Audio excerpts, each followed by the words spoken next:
Hello, magnificent ones. Today I have a golden nugget for you, and I wanted to talk about your beliefs and what they're costing you in your lives, your dreams, and your purpose. I mean, you are well-educated, successful, you're open-minded people, and the problem is that most of you and I mean, we are living from one day looking just like the next. It's just like an accidental life.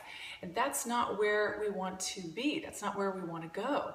That's causing us tremendous anxiety and overwhelm and a feeling of dread, basically, when you wake up. I mean, you don't want to face that fact that you can't seem to get out of this maze of where you're going.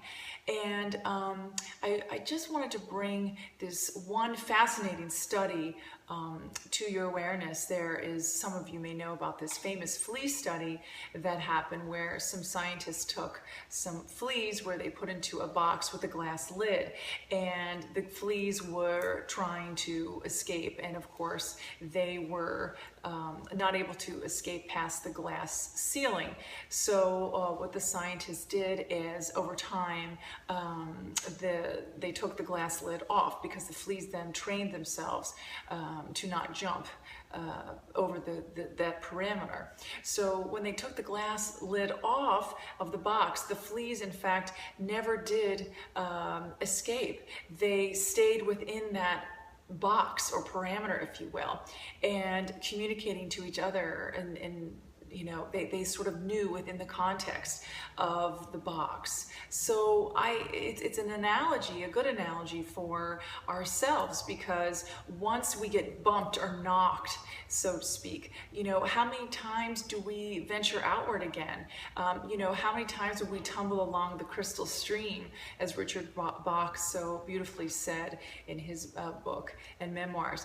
The problem is that we do more to avoid pain than to gain pleasure, which Tony Robbins, I love, states. And how much of that is true?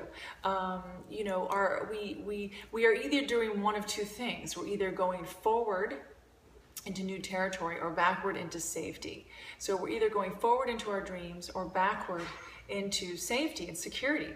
And that's what's keeping us stuck. So my question to you, and my statement today is to your pain and to what is this costing you, because the days that seem to accidentally tumble one after the next move into months, years, decades.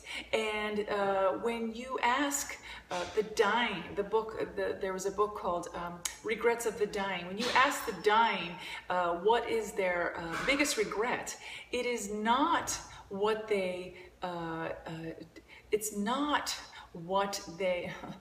now let me get this straight. It's not what they did, it's what they did not do.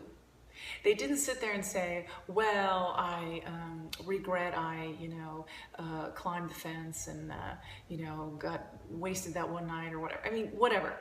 They regret what they did not do. They regret that they never escaped the glass ceiling. They never jumped out of the box. It's these things that bind us. Take a moment today to examine the costs of your life. What is holding you in that box?